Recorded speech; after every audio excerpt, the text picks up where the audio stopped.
Hello and welcome to my third episode of my mission to Jool. I am halfway there and I need to make a little correction burn in 1 minute.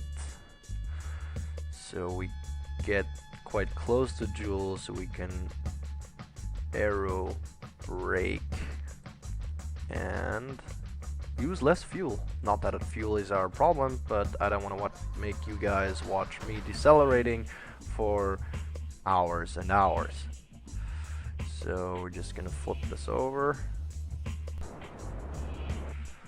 This should get us a lot closer to Jool.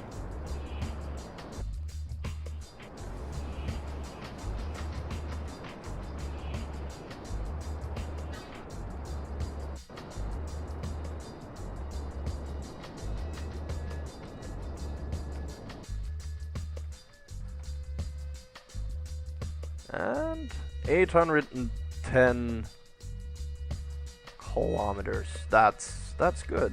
That's really good. We'll have to make a second correction burn once we're at Apoapsis, I think. But until then, I think we're good. So let's set a marker right here and set ourselves an alarm clock for, let's say, 10 minutes before. So it'll take us another 221 days to get there. And if I see this correctly, I will be full of waste by then. Yeah. Let's see how this turns out. Okay, so this is where the bugs started happening, and yeah, I had to install TAC fuel balancer to get rid of the waste. I tried multiple things to get a vehicle out here to dispose of the waste, and none of which worked properly, and nothing really was fun or cool looking anyway, so I thought, well, okay, it's just waste, it's not like an extra part or something, so I installed Tech Fuel Balancer and we just dumped the waste. Yeah, it's just me mucking around and having some issues right here because the bug that I was experiencing is somehow when I time accelerated going to Jool. Well, in the first part, somehow it said that electricity ran out even though the reactor was on, and I had the solar sails out, that my Kerbals died of air toxicity because they ran out of power. So that was another 20 minutes of video recording completely wasted, and so I had to reload, and somehow here I had the issue that now that I was over Jool, somehow the reactor wouldn't work anymore, and I tried everything. I tried reloading, I tried to recover an old save, tried to refly everything, and it just didn't work anymore. So I didn't do it here yet, it comes in later, but I had to edit a save file to get the reactor working again, which was really annoying, and I'm really sorry, but this episode is really the bug episode. So much did not work and things happening, and I had 2 crashes, and yeah. Alright, we're getting closer. Time to turn this around. Getting ready for aerobraking. There we go. Ooh, even with a nice view. Well, let's just get the nose down. Okay. Slowly, slowly, slowly. Okay. There we can already see the heating of the entire plane. I have turned the effects a little bit down since I use vehicles with so many parts, it would just lag too much.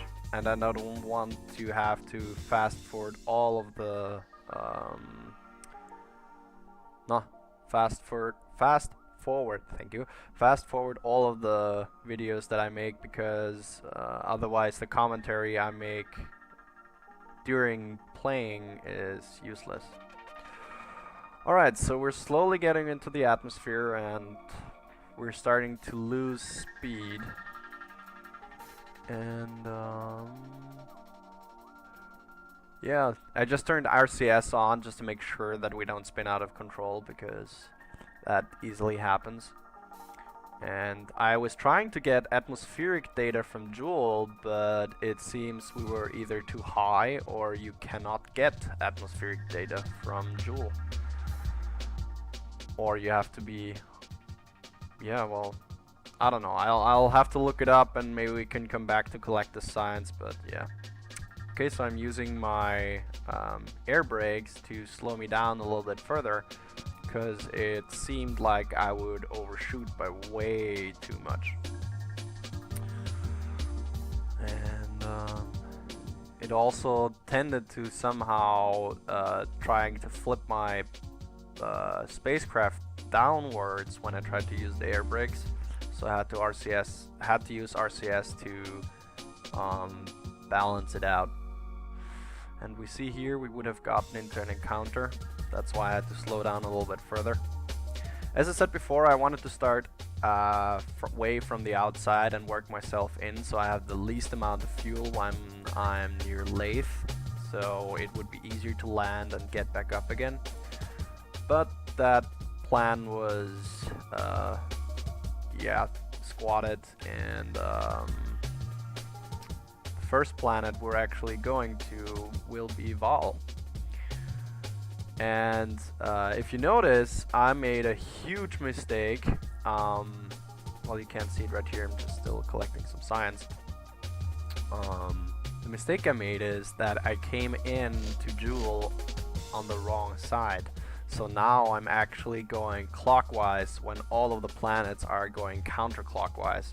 So I will have to use up a lot of fuel to get to the first planet, getting to Vaal.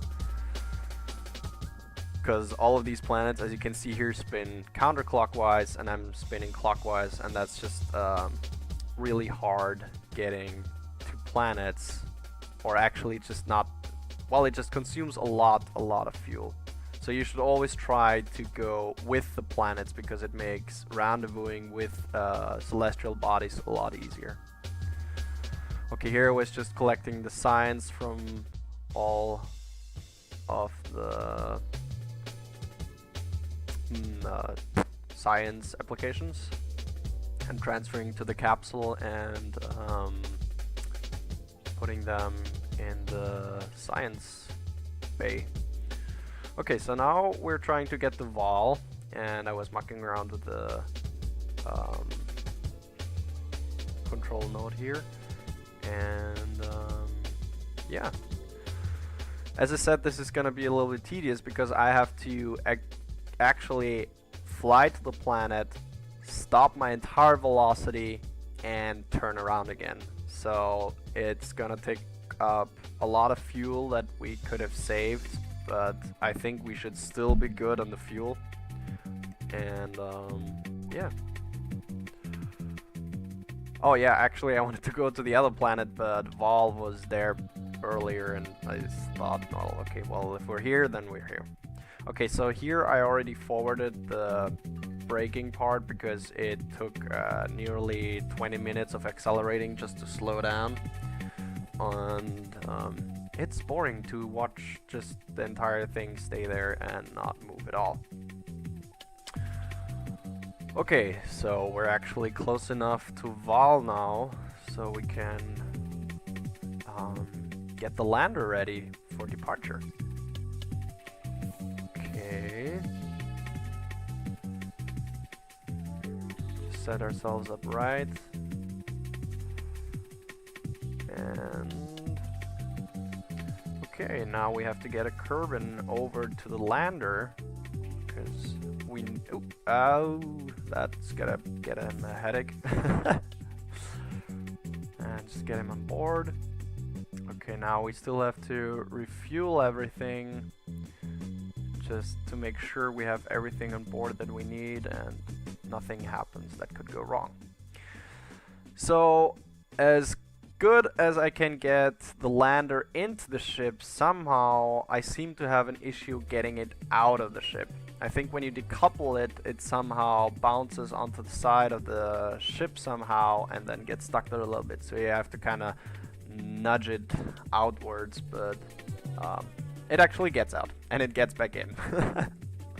Okay, so this thing was trying to spin out of control. Let's just stabilize it.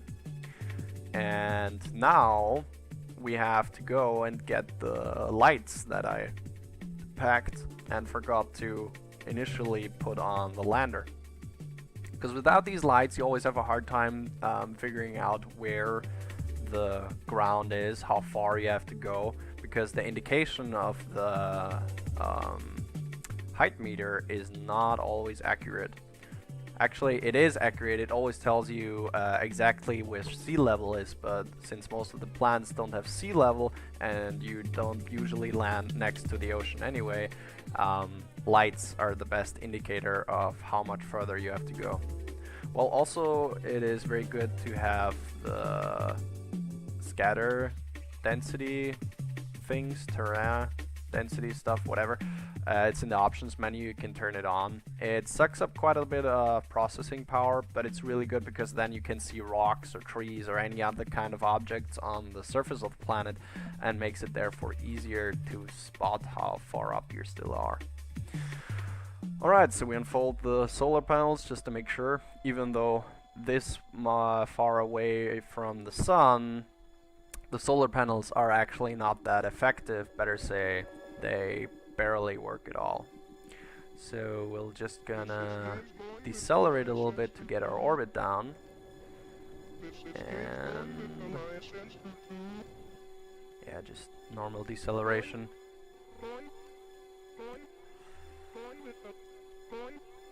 And there's the Independence, slowly slipping away. Alright, we're almost getting to periaps. Now it is time to slow down further. I could have done this a lot more efficiently if I got into a very, very low orbit with the Independence and then got the lander out. That would have saved a lot of fuel with the lander. Because even though they are nuclear engines, they still take up quite a lot more fuel than the DT Vista engine of the Independence. So that's what I'm actually going to do for the next planet, is I will fly in a very, very low orbit with the Independence and then get the lander out to save the maximum of fuel. Okay, so here I was just collecting all of the science that is near the planet. I designed it a way so I can just get out, grab all the data and get back in. And yeah. So normal deorbiting procedure on a celestial body without atmosphere. You just have to slow down, kill your horizontal velocity, and just burn, burn, burn.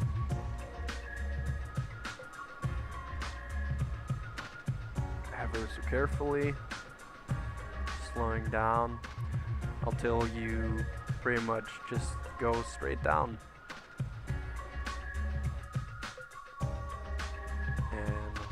Always try to land on flat areas, because any kind of hills or cliffs or anything do tend to make your ship fall over and then you're stuck there for eternity.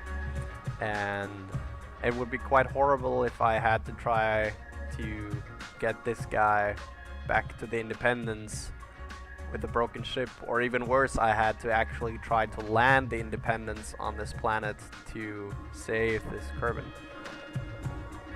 But thankfully, I'm gonna spoiler this, we're gonna make a good landing. We're not going to die.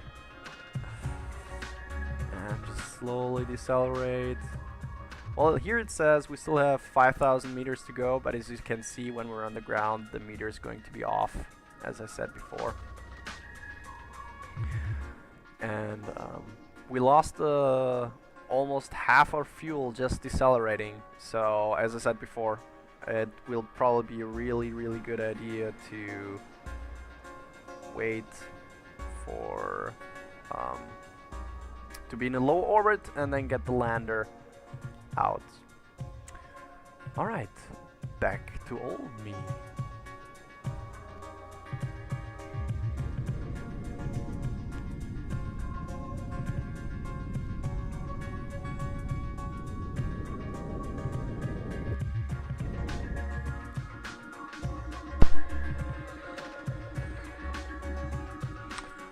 Alright, we have landed! Woohoo! Awesome! First planet on... Yes! Well, we're going to start inwards and go outwards and then back inwards again as it seems, but we've landed on Vaal. Let's collect some science. Pressure? No pressure because there is no atmosphere. Gravity. Scanning on the surface details gravitational fluctuations in the shifting interior of the planet. Let's keep the data. Log temperature. It collects temperature of the environment. Very conclusive. Atmosphere, and suddenly there is atmosphere? Okay. What does the mystery goo say? You observe the goo. Well, okay. Let's extend the ladder. And what does the science base say? Many of the sample freezes or evaporate from the sample container. Interesting. Most interesting. Let's log seismic data, gravity data again, and let's log temperature again. This won't work, and time for EVA. Can we take an... Okay, I can take an EVA on the surface already. Well, there you go. Whoops. Well, it's just a broken ankle. Not important. And we cannot... Oh, yes we can. How's the gravity? Oh, it's actually quite strong. Alright. Oh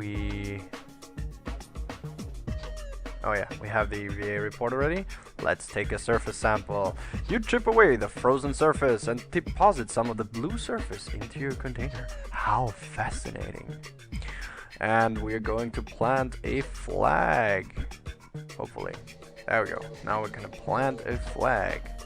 Holmond Kerman, first man to visit Vaal. First Vaal. Is it Vaal? Or is it Vaal? Oh, it's Vaal, I think.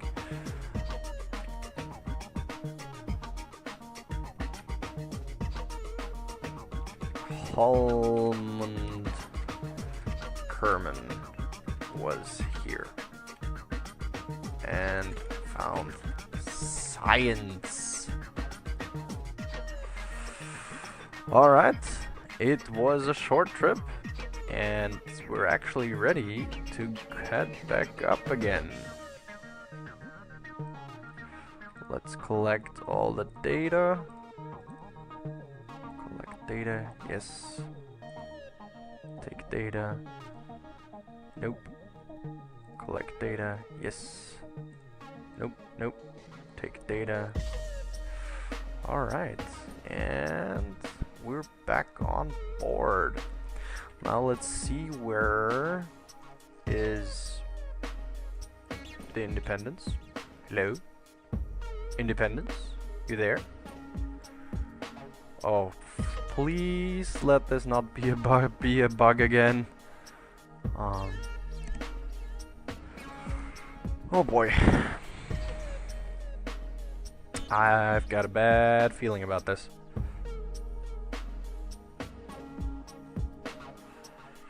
Let's check in actually with the science. How much science do we have? Oh, I actually upgraded the interstellar mod prematurely, so this might be looking a little bit different as it seems.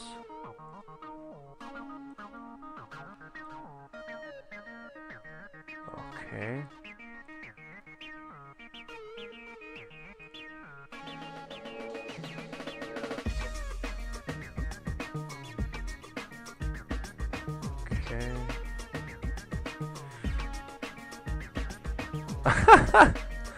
Okay, somehow they changed the tech tree, so we already have the DT Vista engine, and somehow we're supposed to unlock it again. And weird. Well, what can you do? You should not ever try to update mods mid-mission. It's just bad juju. I had some really troubles today and a lot of bugs. It was really annoying. And what is going on?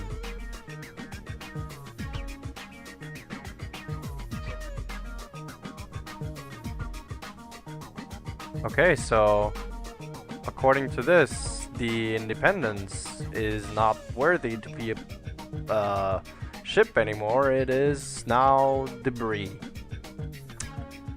Okay.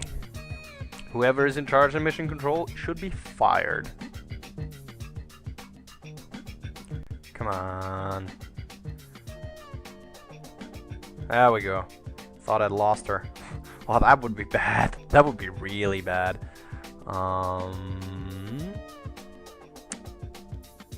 Rename vessel.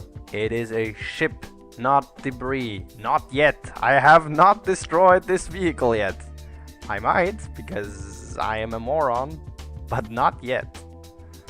Switch to... Okay, now let's see if I calculated this right and we can actually get back up into space.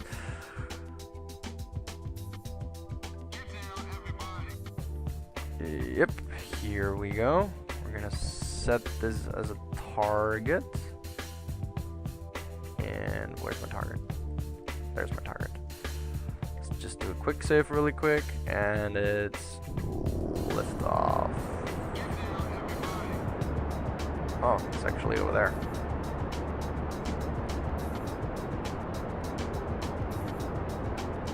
Okay.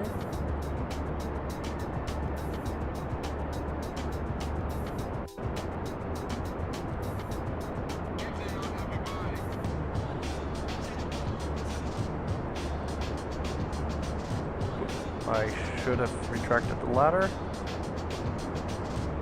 And...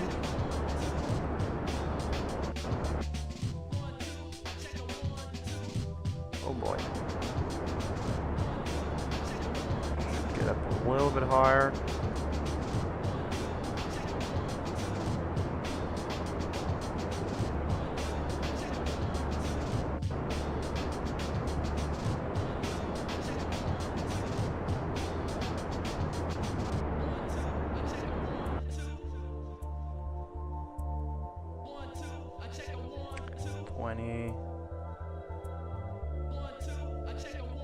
Let's try to get to 50.